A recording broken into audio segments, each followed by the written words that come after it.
Is weird, odd, strange, or just plain bizarre is really your cup of tea? Then the Golden State Media Concepts Weird News Podcast will give you that fix. Can't believe it? Well, listen for yourself as we deliver the strangest news you definitely won't find on CNN or Fox. It's the Golden State Media Concepts Weird News Podcast.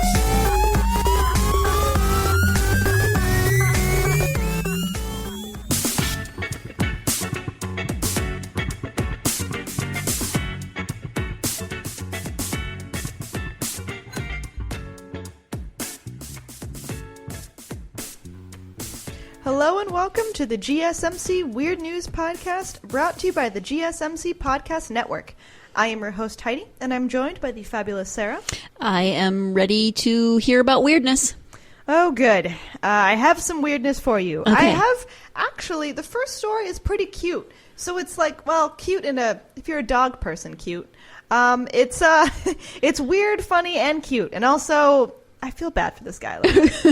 Okay.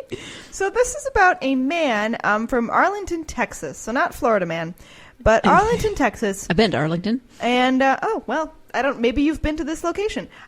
Specifically a dog park. Probably not. This man, he came in last in his fantasy football league. And his losing punishment was to walk around a dog park covered head to toe in peanut butter. Which is pretty funny. Who comes up with these bets? I don't know. Actually, I just remembered, I have a weird story connected to this. My own personal story where I was, back in art school, I was doing a performance piece where I covered myself in peanut butter. I was clothed, but I covered most of my, You just arms. Remembered this? What, did you block it before? I don't know. I just thought about, covered in peanut butter. I did that. And I, covered, my face and arms and hands in peanut butter. And I was walking out of the room, and suddenly, out of nowhere, a dog came running towards me. Well, yeah. I was inside a building. And he just started bounding towards me, and I kind of freaked out a little bit. And he was very friendly and just wanted to lick my hand. Well, sure. Wow. Yeah, my dogs love peanut butter. I love peanut butter, but I don't know if I love it after this story. I love peanut butter, but not enough to... Anyway, not enough to cover it all over myself and go into a dog park. Yeah. So this man was Steven Shrout. He's 25, and he was playing fantasy football. He had never played before this year, but he decided to join. It was a league with some high school friends, and these friends have been playing together since 2009. So he was definitely not at an advantage. So 9 years. Game. So they've been playing since high school, pretty much. Yeah, basically. Or longer. Yeah. Yeah. So what the man, Steven, he said, it was my first year, and I didn't do any kind of studying at first. I just kind of jumped in. I bet he'll study next year. Yeah. So, for lack of a better phrase, he was dogged by bad luck. And I guess really from the beginning, he wasn't doing well. His top draft choice, Pittsburgh Steelers running back Le'Veon Bell. Sorry. Oh, thank you. That one I know. And he ended up, this player ended up sitting out the entire season. Yep. So, yeah, not doing well for him. As a result, Steven Shrout was given the choice of paying $250 to the winning person or to perform a humiliating stunt. He chose to do the stunt. And that was to stand in a dog park for 10 minutes, clad only in a gold Speedo and peanut butter. Oh, of course it had to be a gold Speedo. I don't know if that matters. I mean, I feel like, they had to choose Speedo. Well, yeah, Speedo, but then I'm just thinking, does the color matter once you're just in a Speedo and nothing else? Maybe it just blends in with the peanut butter. I don't know. Maybe. So I guess what Steven, when he was given the stunt, he just said, oh, that's not a big challenge. Of course, no one believed them. And they all just were like, oh, no way he's going to do it. But he did. He went through with it. Apparently, according to Steven, he said his strategy was to do it as fast as possible and hope that not many people would see me. A lot of the dog owners just wondered what I was doing, and then when I said I lost a bet, they all laughed. They all laughed and probably pulled out their cell phones. Well, exactly. He was hoping to complete this bet without much being seen, but of course, a video of his stunt went viral, so I'm sure his friends filmed it, and then probably the other dog park people. He said that he had learned a valuable lesson. Steven said, I will play fantasy football again, but probably not with the same guys. Yeah. Also, you can see a video of the stunt online.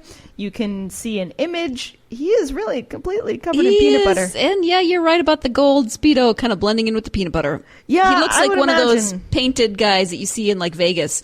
Except that he's moved, you know, he's... This is just peanut butter, not like silver paint.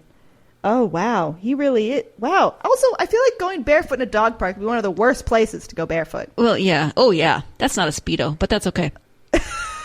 I'm perfectly okay with that not being a Speedo. Yeah, wow. The dogs are pretty excited about that, but not as excited as I would have expected. Yeah, I would have expected them to be much more like jumping all over him. They're just very calmly, you know, licking him. Maybe they're also a little weirded out by the whole situation. They probably are. What is this human doing? Yeah, just a walking buffet. That's weird. I'm not supposed to take food from strangers. Right, exactly. Cautiously going up to lick his knee or something. So I guess keeping with the sports theme, I want to go on to our next story.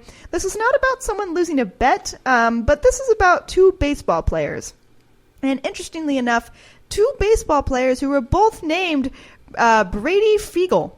Oh. And honestly, when I read that out loud, I want to clarify it is Fiegel. It's not Fiegel, which honestly, I read it and I kind of hear that in my head, even though I know what I'm saying. Right. But, now everyone's hearing that. well, I'm sorry. We have to all be in this together. Yes. Can't just be in your head. Exactly.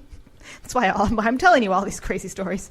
So these two baseball players, they ended up taking a DNA test to see if they were related. So they are two minor league players. They had some confusion, of course, because their names are the same.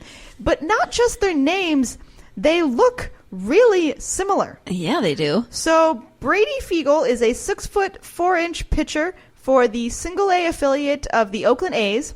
And then also Brady Fiegel is a 6'4" pitcher for the Texas Rangers Double-A club. Both have red hair, red beards, and they have kind of the same glasses, like thick rimmed glasses. You missed your pun. You in the notes you indicated that they sport red beards. I was trying to save all of us, honestly. No, come on, I'm not letting you get away with it. Nope. They both sport red beards and both sport red hair and the same glasses, which I feel like are actually glasses I see in a lot of like sports players. I think they're like kind of sports glasses, sort of. Maybe. They look like they really stay on your face. That might be. They almost look like safety goggles, but glasses. Not quite, yeah. So, also, not only do they look similar, they both underwent Tommy John surgery and used the same doctor. What is Tommy John surgery? Should I know this? It's like when, I believe it's your elbow goes bad. It's like what pitchers often have. Okay, because they're both pitchers. All right. Yeah, and then they take, I believe it's a tendon from your ankle and put it in your elbow or something. Okay, well, it makes sense since they are both pitchers, but right, still yeah, another coincidence it does. to add and it was to the same doctor, which is really weird. Oh, right, because one's in California and one's in Texas. Right, which is even weirder. I mean, I guess they might both live in the same state and just play for different state teams, but I don't know. Also, you should really look up a picture of them. Or pictures of them. Yeah. Just type in Brady Fiegel. You'll see them both. It doesn't matter which one comes up. Yeah, they look the same. So, despite all the similarities, they didn't think that they were, long lost twins or anything. But the news program Inside Edition decided to let science make the final call, and they got both of the Brady Fiegels to take a DNA test. They do have one big similarity. They share the same amount of Germanic ancestry, which is 53%, but they have no shared DNA, which means they aren't related to each other. I guess they say everybody has a doppelganger out there. Yeah. It's really bizarre, honestly. I mean, you can tell the difference between them. They're not like identical twins, but it's very similar. They look more alike than some actual biological brothers do. Yeah, no, that is really true. And I guess they're also baseball players, which is kind of odd. Yeah. And both had the same surgery. But anyway, it's also funny. I was going to say Brady Fiegel, but it doesn't matter which one of them said it. One of the Bradys said, "We're still brothers in a way. We're always going to be Brady Fiegel." Yes, unless you change your name, you will always be that person. That's funny. You should look it up. It's pretty similar. One of them has a bigger, more round face. Yeah. But they're also like the same height. They're the same height, which is crazy. Yeah. And again, the glasses choice is really similar. It's kind of like, when twins are separated at birth and then they come back together 30 years later and discover that they have all these similarities, except that these aren't actually twins, and yet they still have those crazy similarities. It's so weird. I also think it's really funny that, like, Inside Edition made them take a DNA test. Yes. I hope they're BFFs forever. Yeah, exactly. I mean, maybe they'll end up playing, like, opposing teams, something like that. Yeah. I don't know. Yeah, I wonder if they only discovered each other after people realized that they were both Brady Fiegel and had the same names, or if they had somehow known about the other before. I don't know. I don't know. I mean, I guess they're both in baseball. Can't be that. I mean, it's probably kind of small world, Yeah, minor league, maybe. Yeah. Also, they're both in the minor leagues. That's also kind of crazy. Mm-hmm. But anyway, I hope the best for the Brady Fiegels. It sounds like a hyphenated last name. The It Brady does. Fiegel family. I know. I'm not talking about a family. Anyway, we're going to take a quick break, and then we'll be right back and keep talking about some more weird news. Check out the show built around the women of MMA. From the UFC to the extreme cage fighting, we got the fights covered. Listen. It's the Golden State Media Concepts Women's MMA Podcast. The latest news of upcoming fights, discussions of previous matches. Join us as we talk to and about the biggest names in women's mixed martial arts. Past, present, and future. When it's the women's fight game, you know where to listen to. The Golden State Media Concepts Women's MMA Podcast.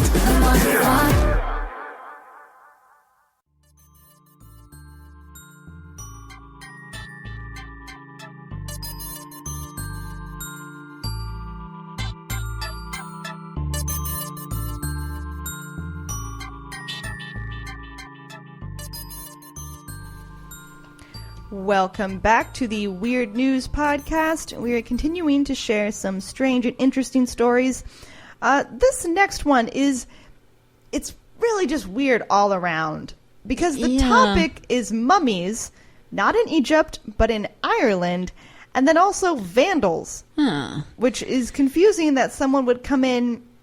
Because, also, when I think of mummies, I think of Egypt. And then when I think of people, like, breaking into tombs, like tomb raiders. Right. Besides thinking about Brandon Fraser. But I also think about, like, that they would be taking the gold and riches of these mummies. Mm-hmm. But then I don't get the sense that that's what was going on with these mummies in Ireland. No. I don't feel like they had a bunch of jewels, you know? These vandals may have been drunk. Yeah. You have to be really drunk to get me in a I don't know what the right word is, a catacomb. I guess it depends. Yeah, I wouldn't be around for that. So, what happened is some vandals broke into a historic church in Dublin, Ireland, and stole the head of an 800-year-old mummy nicknamed the Crusader. Which is Did they lose weird. a fantasy football bet? Yeah. I mean, what? Really Come on, grim what's one? going on through your head? Going on through your head? What is going through your head? When you take someone else's head? Well, yes, thank you. Man, a doubleheader. Keep up with the baseball. So this grim discovery was made by a guide at the St. Missions Church. The guide was getting ready to open the site to the public. According to a statement from the Church of Ireland, they talked about this incident. In addition to the Crusader, several other corpses were damaged, including that of a nun dating back 400 years. Ugh. That's not good. Okay, it's not good. Like, desecrating a grave isn't good ever. Right, exactly. And then I don't even know. I guess it's kind of like a sacred site. Yeah. But then also, this is like a tourist attraction. So I feel like that's harming, like, I don't know what the word is for, like, the popularity and income. And the local economy, yeah. Right, something. yeah, the livelihood of people. And also, that must be interesting to be a guide on that type of tour. That's really not my jam. And what are you going to do with a stolen mummy head? It's not like you're going to sell it on the maybe you can sell it on the black market. I guess. I don't know, but that's probably something pretty easy to trace. Maybe not I on the guess. black market, the mummy black market. I don't. There has to be something like that. There has to be. Oh, you just taking it home, putting it in your Put it on your mantle? Yeah. Scare your neighbors? I don't know.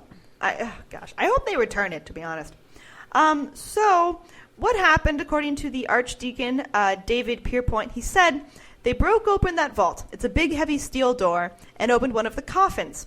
parts of the contents of the coffin have been dragged out. So they didn't just cleanly take the object. They like kind of messed up with other things going on. They opened the coffin, they pulled out other parts of the grave and the coffin, which I feel like, does that mean you were looking for the head? Is it that hard to find? Or maybe they were looking for something else, and then when they didn't find, treasures or whatever they were looking for, they just were mad and took the head. Guess. I really don't know. I mean, this is a tourist site. Wouldn't you have walked through before and known that, there's not really much else there?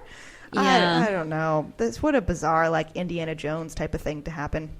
In a church statement, David Pierpoint, the archdeacon, he had a request for the Vandals. He just said, "I would appeal to those responsible to examine their consciences and return the head of the Crusader to its rightful place." Yeah. I agree. The church was founded in 1095. Oh, it's the same year as the Norman invasion. Oh, interesting. That's a fun fact. It's home to 5 crypts housing the mummified corpses of prominent Dubliners, many dating from about 1600 to 1800. It's a significant tourist draw with some 27,000 visitors annually. So, again, I feel like you're just ruining the experience for a lot of tourists. Maybe you hate tourists. I don't know. Maybe you hate the church. Maybe you hate the archdeacon or whatever. Yeah, I'm not sure. Or maybe you were drunk. Right. Yeah. I mean, honestly, that's probably part of it. Sorry, I just need to say this for all the history people out there who are yelling at me right now. It was 1066. I was off by 29 years. I apologize. Man, how dare you? I know. Thank you for the clarification. They're going to revoke my history major. They're going to just take it back. Just going to take it back. Take the degree 20 back. years later. Nope. You don't deserve this. The site's tours have been canceled for now. Pierpoint told news outlets that because the Vandals broke open the vault, they're worried that the open-air conditions will further damage the mummies. Well, yeah. Yeah, that's not good. Also, I wonder when they do the tours, does that mean people don't get to see the mummies? They just see the coffins if they don't want to open it and, have damage from the air? Well, I don't know. Probably not. I mean, I Maybe don't they know. open it for just a little bit and then close it? I'm not sure. That seems like it would do just as much damage. Right, I don't know. Yeah. I'm not sure how they do it. But Yeah. also, I'm sure anyone coming in and, messing around with the bones and whatnot is going to terribly damage it. Ireland's police service is currently investigating the incident. And interestingly enough, this isn't the first time the collection of mummies at St. Mission's has been hit by vandals. In 1996, intruders damaged dozens of corpses. It was reported at the time that thieves removed some 40 mummies from their coffins and made piles of their bones. Pierpoint remembered a chilling detail in an interview that he gave to the Times. He said they dragged them up onto the ground and seemed to be playing football with the heads. Ew. He continued, "Thankfully, at that time, the guards did their jobs extremely well and they caught the perpetrators." Also, I'd like to imagine that is European football, a.k.a. American soccer. Yeah. But yeah, that's terrible. Just kicking around mummy heads? What the heck? Stop it, people. Yeah, that's really weird. And I don't really know why you feel the need to do that. I don't know. I mean, I guess I'm just not the kind of person who would go anyway to go see a bunch of mummies, but I don't understand why you do that. I mean, they had to be drunk at that point. They're not just taking... I feel like also I should specify, they're vandals, not necessarily robbers, because they did take the head, but it didn't sound like they were after, money. It sounds like they were kind of just trying to vandalize the situation. Break into coffins and mess with, the bodies there, which is really messed up and gross. And very strange in general. Yeah, agreed. Very weird. Agreed. Yeah. So, I hope that the vandals return the head, and I hope that, honestly, probably the church improves security. And if you don't return the head, I hope that Crusader haunts you. Right, and I just hope that you get really creeped out by it. Yeah. Or maybe it was like a drunk escapade, and then you wake up and there's a mummy head on the, You're like, on the ground. okay. What the heck? Okay. Moving on, I'm continuing to talk about, I guess, sports-related incidences. Well, there was football in the last story. Yeah, there was. So this is about a man who allegedly faked his own kidnapping to get out of a Super Bowl pool payout. Which is so weird. Wow. Oh, you have to be really desperate. Yeah. So what happened is state police have said that a Western New York man faked his own abduction and robbery because he was short of cash that he owed to a Super Bowl pool. How much did he owe? Well, do I say that later? I guess he said that he was robbed of $16,000. So I don't know if that's how much he owed, but Wow, that's how much he reported. So what happened? State troopers found 60-year-old Robert Brandel in North Tonawanda tied up in his pickup truck in a parking lot 30 miles north of Buffalo. I guess the man told the troopers that 2 men involved in his Super Bowl squares robbed him of $16,000, drove him around for 2 days, and left him tied up in his pickup. So he specifically said they were known to him. The abductors were known to him. Squares. Wow. Really, though, I don't think that's very wise in, like, reporting a crime. Do you really say that they were specifically in your Super Bowl random men in masks? Right. You didn't know. Like, that'd be really bad kidnappers to just, be people that you know, show them, show you their faces. Right. I feel like that's like, okay, well, they're just very bad at kidnapping. Well, they could have been, but, wow. That's true. Investigators determined Brandel had entered some fake names in his $50,000 squares pool, hoping to make the most of his winnings. Instead, he ended up short for his payouts. That is a huge risk. Yeah. Like, really? Fake? Yeah. Oh, interesting. Brandel was charged squares. with fraud. Okay. I know, right? I don't know what kind, but I wouldn't play a game with that type of stakes. No. Especially if you're putting in fake names. The Super Bowl squares parties I've been to, or I've seen, have been like $10, $20. I actually don't know how to play Super Bowl squares. Is that just putting in like names and teams of who you think's going to win? I mean, I guess. There's other things. I mean, I don't know if it's the same everywhere. The party I've gone to, there's, you can make a prediction of what the score will be at halftime, or you can make a prediction of this or that, and then there's just, I don't know exactly how it works because I didn't play. So I didn't learn the rules. You were probably wiser than this man. Brandel was charged with fraud and falsely reporting an incident. Yeah, I bet. Yeah. Man, well, I'm not going to wish you good luck. I feel like I often say good luck, but, you really lied. And then you lied twice. Yeah. You put in fake names into your Super Bowl pool, and then you lied about being kidnapped and robbed. And you tied yourself up in your own truck. Yeah, how did he do that? I don't know. You'd have to have somebody else tie you up, wouldn't you? I would imagine. So would that person be charged? As an accessory? I guess, yeah, an accessory to crime. I don't know. That's really weird. Well, what a strange story. All right, we're going to take a break, and then we'll be right back and keep talking about weird news.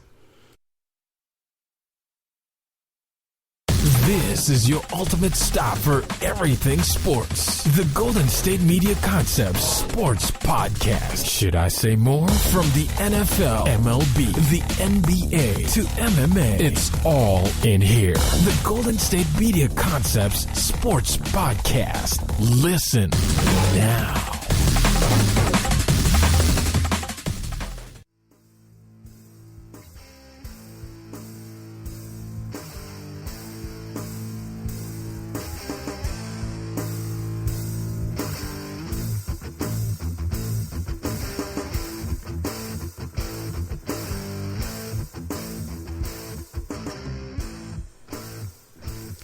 Welcome back to the Weird News Podcast. We're continuing to talk about some strange stories. This next one, I feel like so much of Weird News is just people behaving badly. Mm-hmm. And this is really an example of that. So we've talked about a man faking his own kidnapping. Now we're talking about people who actually got into a fight at a buffet over crab. Which, I guess, yeah, crab is delicious. So if you're going to have a fight over some sort of food, I mean, maybe I can understand. I guess, but did they run out? Were they fighting over the last crab leg? What were they doing? Well, what happened is, and this is in Alabama, and the Alabama police said the dispute happened over some crab legs at a buffet, and I guess it started as a fight, like a dispute, and then it ended into a brawl, and now 2 people are facing misdemeanor charges about this. And even better, there was an officer in the restaurant when it happened. Oh, nice. So Huntsville police officer Gerald Johnson said that he was eating at the Meteor Buffet restaurant when a fight broke out. So he was there when it happened. Right. Which is pretty ridiculous. He was probably off duty, just trying to enjoy a nice dinner. Right, exactly. Trying to enjoy his crab legs when this had to happen in front of him. He told news outlets that diners were using service tongs like fencing swords. And plates were shattering. Oh, and apparently there was a woman just beating a man. A different woman? No, the two people involved in the fight. Oh, okay. But they were like sparring with tongs, and then she was just beating him. Jeez. Johnson said that the diners had been waiting in line for crab legs for more than 10 minutes. Then they lost their tempers once the food actually came out, which is unfortunate because then you're not even going to get the crab legs. Yeah. You were waiting for 10 minutes and then you just started a fight and you're not even get to enjoy them. Pretty unfortunate, I would say. Also, really? Once the food comes out, then you fight? Not before? Right. Everyone else isn't going to get the crab. Once the food came out. Right, exactly. Once you get what you want. I don't know. Okay, so I'm just going to chalk everything up to this in this episode as they were drunk. Except for maybe the two guys that look alike. They weren't drunk. I mean, that does make sense, though. I don't know. I'm not saying they were drunk, but there's a pretty high chance. At some point in their lives, I'm sure they were. Yeah, true. So I guess they were having to fight because once the food came out, their tempers just boiled over. And news stations have reported that the people involved, Chiquita Jenkins, who was charged with assaulting John Chapman, and I guess John Chapman suffered a cut to his head. He's also charged with disorderly conduct. And honestly, I didn't see more details about this. I just thought they had a fight over crab legs. And I don't know if maybe like they were next to each other in line and then like, John went for a crab leg that like Chiquita thought was hers, so then she went to defend it. I don't know. I mean, I guess they were fighting after the crab legs came out. So yeah, maybe they were shoving and trying to beat each other in the line. Trying to be first. Right. Yeah. I don't know. Get a leg up on the competition. Man, I don't know. I guess I don't know. Fighting over crab, it is pretty good though. I will say. So on to our next story. This is one that I really have seen pop up over social media, mostly because it's very bizarre. What happened is a dead humpback whale mysteriously appeared in an Amazon jungle. Oh. So strange. So researchers are working to try and figure out how the whale wound up in the rainforest. The whale is believed to be a calf who was found on Friday, February 22nd on the Brazilian island of Maranhão. And it is about 50 feet from the ocean. Wow. So it's not just like on the shore, Had there been a flood? Had there been anything that would have washed it up 50 feet from the ocean? I don't know. Well, I have a couple of hypotheses, or I think they have one main theory. Darlene Silva, who is a spokesperson for Brazil's Department of Health, Sanitation, and Environment, she told reporters the animal was found in a mangrove swamp only after the researchers noticed that vultures were circling the sky. Mm-hmm. So it's not an area that is super populated, it doesn't seem, or one that people, visit all the time. Right. Biologists from the Bicho de Agua Institute said the animal was about 26 feet long, though local officials said it was closer to 36 feet long. Sounds like a fish story. Yeah. Or a large mammal story. Yeah. I did hear that some people said it looked bigger in pictures than how it actually was. But I guess, I don't know, maybe this wasn't a lot for scale. You don't often see a whale in the jungle. I'm not sure. Right. I've never seen a whale in the jungle. You really never do. And then also, so the team, they found the carcass. It had no visible injuries. So they theorized that then the whale died at sea. I don't know. Very strange. So the whale died at sea, they're saying. Renata Emin, who is part of the Institute's project leader, told reporters that researchers don't know how the animal washed up so far from the beach, but they guessed that the creature was floating once it had died. It was floating close to the shore and then was carried inland by a storm. Okay. So I guess, I don't know. I mean, I guess there had to be a very large storm for that to happen. And then I also would imagine that other things would have been washed up as well. Yeah, I would imagine. Like fish, yeah. Which seems way more likely than a whale. Right, right. They're probably used to seeing the fish being washed up. Oh, potentially. Yeah. Yeah. I don't know. Also, Emin added that the find is extra baffling since the presence of a humpback whale off of Brazil in February is very unusual, and they are rarely seen that far north. Oh, Mr. Whale or Miss Whale or whatever. What were you doing there? I don't know. I mean, I guess potentially maybe the whale had already passed its sea and then was just carried along, like away from where it normally, maybe like away from where it was. I suppose. That made sense. Yeah. I don't know. Very strange. Well, maybe it hadn't been dead that long since other creatures weren't, decomposing. decomposing it, like eating. Well, yeah, you'd think that if it had been in the water for a while, then yeah, it would have been eaten by other sea life. Yeah, I'm not sure. Researchers are collecting carcass samples, but they said that there will be no attempts to find like a final resting spot for it. It can't really be moved. It's so deep into the jungle that they couldn't like get a crane to get to it, and move it. And if you can see like a video of this on social media, and really the people to get to it have to kind of climb around like a bunch of trees and whatnot. It's not easy to get to. So there wouldn't be no way for them to move it. So it will remain there, which I'm assuming that it'll just be eaten by, land creatures. Like they saw it because vultures were circling it. Right. So but then once it's just bones, maybe it'll be a tourist attraction. Potentially. Until someone steals its head. Oh, yeah. I'm just trying to wrap everything up in a nice bow today. No, that's good. Circling back. I appreciate that. Although I'm not sure. I don't think it would be that big of a tourist attraction because I think it's pretty deep into the... Yeah, relatively enough that people wouldn't be going out of their way. Maybe they would, though, after, wanting to go see a whale. Maybe. Bone. I don't know. Interesting. But if you're interested in this story, you can find it online. There is some short video clips, and there are also images to show you what's going on. And that brings us to the end of the show. So thank you all so much for listening, and please tune in to the next Weird News podcast.